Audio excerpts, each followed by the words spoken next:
So getting into what we know about women dealing with the legal industry. So we know in terms of access to the legal industry that there is a big gap in who can access it.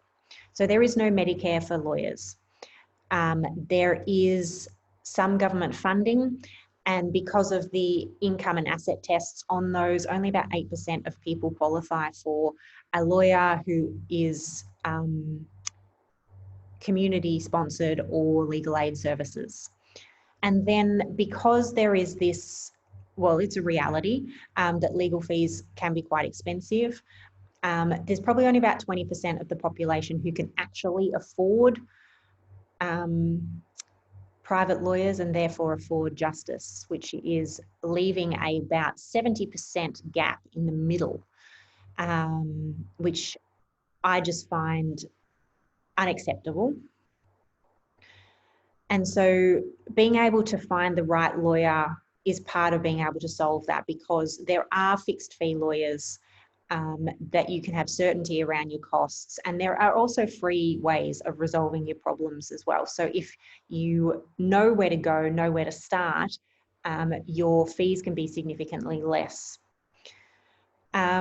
There's a lot of legal information out there, but it's hard for people to find the right stuff. You don't necessarily know where to start and what to search for because you don't know what language lawyers use. And it would be nice if there was just somewhere where you could be pointed to, you know, I've got a problem, where do I go? Well, Legally Wise Women is preparing those where to start kits. So we do provide a lot of that. There's 100 or so free videos in there on all sorts of areas of the law. And of course, the premium members have access to fortnightly Q&A with me to help steer you in the right direction, preferably to try and help you resolve something at a minimal cost to begin with. And only then would you have to find and hire the right lawyer if you can't do it yourself. But then Legally Wise Women is also helping you through that engagement process, because when you hire private lawyers, it's hard to judge whether you have a good lawyer, whether you're getting quality and effective service, because unless you've worked with a lawyer before, even on the same kind of matter, you won't necessarily know how to compare and judge whether they're doing a good job. So we definitely help support you with that, help you keep your lawyer accountable, help you to communicate and understand the process.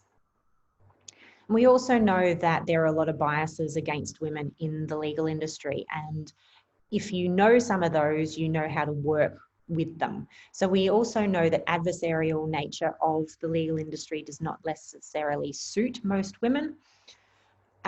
So what do we do about that? Well, we try and avoid litigation as much as possible. We also know that the way women even communicate or problem solve, there are biases against that for us as well. So we have to be aware that by not communicating directly, by wanting to problem solve in groups, by wanting to ask a lot of questions, it can be perceived as indecisive or uncertain, whereas it's not. And so we need to make allowances for how we need to engage. And it might be that we can't have a single full day mediation. We might need 2 or 3 over multiple half days, because we need the time to consult. We need breaks to be able to make sure that we don't make bad decisions in emotional states.